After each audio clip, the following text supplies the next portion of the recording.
I had to invent myself because I wanted to have an eye, which the lid will be able to be performed, let's say, to be movable, but also the inside of the eye. It was a lot of hours sitting thinking how it's possible and try outs and stuff. Yeah, I know that it's definitely a better way to do it, but it's my own my own way. So this is our stage. Production-wise, it's very handy because you can take it apart. It's 3 parts. And I wanted to create a stage with many possibilities. That's also the thing, because we don't work with a script. You have to think from everything you make, because you don't know what's going to happen yet and whether you need it or not. But I can't really recall the why and the how.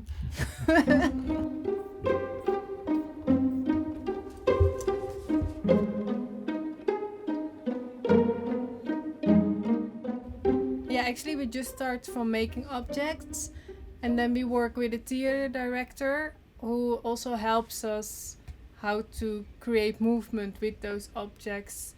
Now we are developing the whole story. And this is also a very good example of how we are coming up with an ideas. Eddie wants to have a tongue, which will move, and eventually we did the tongue, like a puppet's tongue.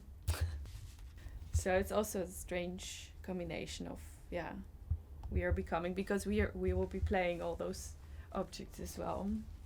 Me and Eddie, we are just the makers. But somehow, because we did it and we don't have actors to do it, we've managed to also perform.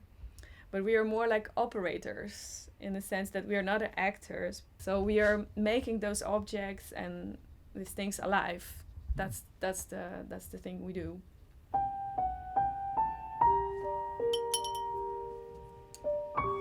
I did always know I wanted to make objects that would relate to the body, but I didn't want to make fashion. So somehow I ended up in jewelry design, which is still very handy for the small parts.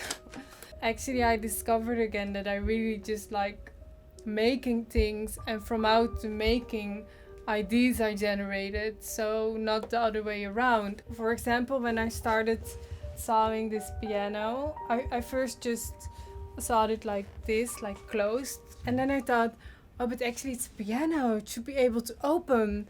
So then I took the inside out and I made the lid and everything, and then I thought, wow, what if things would pop out? That would be so cool. And then it's actually my curiosity of how a piano with organs inside popping out would look like, and then that's my urge to make it, and then of course to see how it's gonna perform on stage. I really enjoy making objects, actually. We make it all together, we have these small puppets, and this big puppet is the same situation. She made the wooden parts and I made the sculpture and the sculpting thing, so the hands and head. We call her Eureka. She will guide the viewer, let's say, through this whole experiments we will make with all those objects in our miniature laboratory.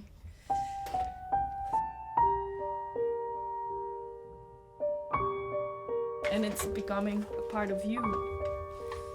So we work with it. This is our second project we do with Eddie.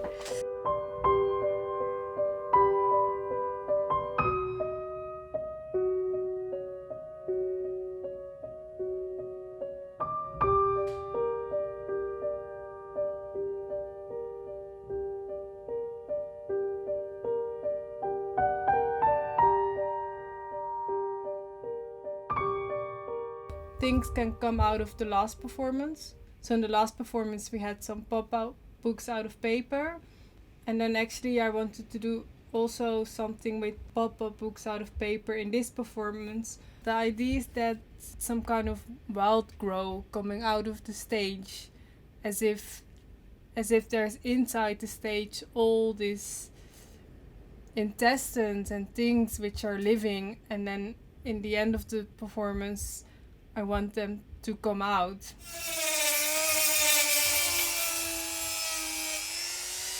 It's funny to push yourself to do these things, that kind of stuff. I would never thought of that I would ever play marionettes, but yeah, with Between Two Hands happened.